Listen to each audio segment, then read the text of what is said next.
All right, everyone. Everything keeps hitting hard with Biden right now. Link in the description, archived, of course. Michael LaRosa, actually, the press secretary for Jill Biden.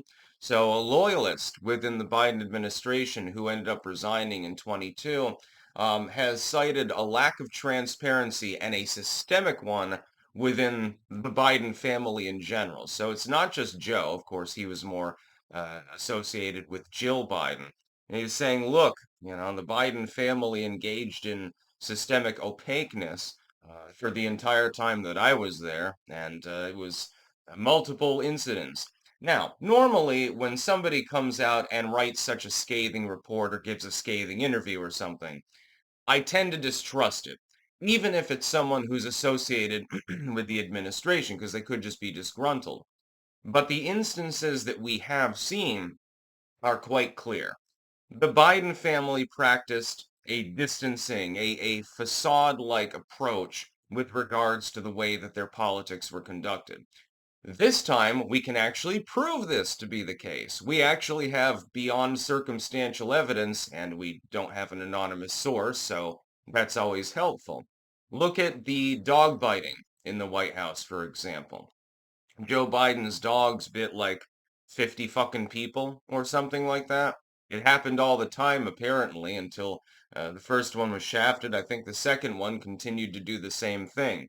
Looks like a lack of proper care and maintenance of the animal, lack of training, in that the negligence, effectively, in that sense. You can understand that. That one at least is semi-forgivable. Then you have Biden's health problems. We now learn that Joe Biden has aggressive prostate cancer, which metastasized to his bones. Now, a lot of the legacy media reports, and I'll get into it in more detail later in my live stream, a lot of the reports are like, well, you've still got years to live, dude.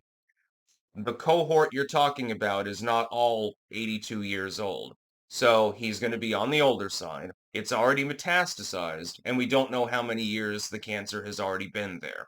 It is unlikely that he's going to survive for more than a year or so. So you can take that or leave it. It's also likely that people around him knew that he had cancer at the time. They knew it. In fact, it looks like he was using this as a shot in the locker as an excuse to make Kamala president when he dies or something like that. So, he carries into a second term, then he croaks, which he will in the next few years. That is now effectively certain. And then Kamala becomes the first female president. Yay! Problem is, that would be the worst of all possible outcomes for our country. Oh yeah, we finally got a female president, but she wasn't actually elected at all. She's also clinically insane. Yeah, great scenario. Wonderful.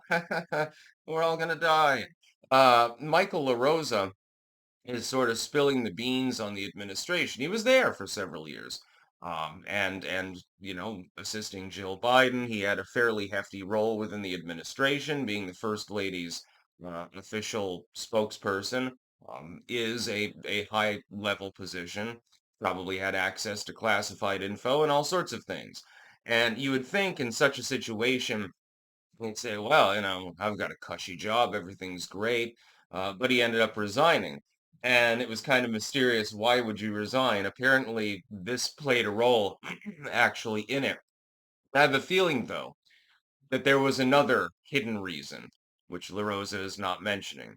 And that's the conflict between anyone associated with Jill Biden and anyone associated with Kamala Harris. I have a sneaking suspicion that that played a role in that. Imagine having to deal with a situation where your boss hates your other boss, and you're like, well, I've got to side with Jill Biden, but I keep getting hammered. These staffers keep yelling at me and shit because they're loyal to Kamala Harris.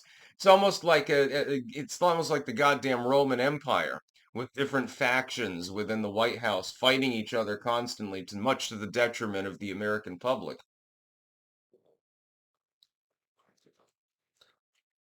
I am loyal to the Senate. Well, I'm loyal to the Emperor. Let's fight. Basically, seems to have been what happened. The Emperor's wife is my lady. Ah, well, this other lady over here, this courtesan, is pretty cool. So I mean, I'm gonna stab you. Uh, stuff like that happened in Rome on a regular basis, by the way. We can prove the claims that Mr. LaRosa is making. And he would have been so first, we've got an actual individual. That's number one, instead of an unnamed source. Unnamed source says Jill Biden shoves baseball bats in her ass. Well, I mean, that's funny, but it doesn't really impress me because I don't know who the source is. Who would be making the claim? Is it credible? And the claims are credible.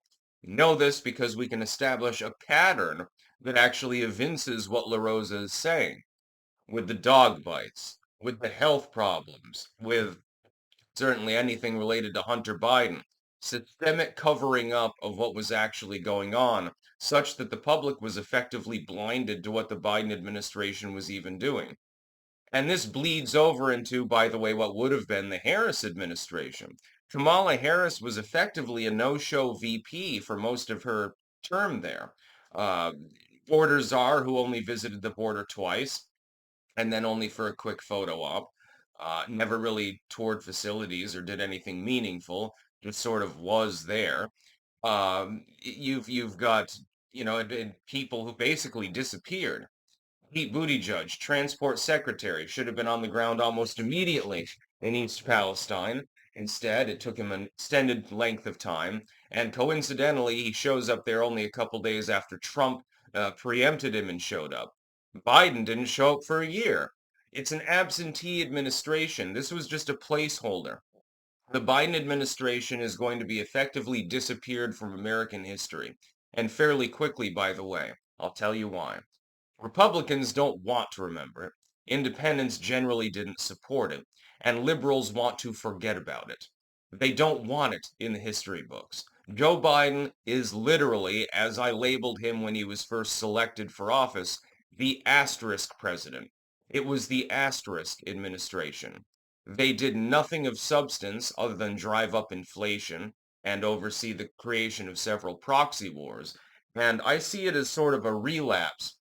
Imagine that the United States is a patient in a hospital.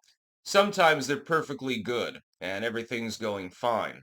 Sometimes you relapse. So under Trump's first term, the patient is improving, the patient's doing generally well and eating and walking around and yeah, maybe we might even be able to discharge them.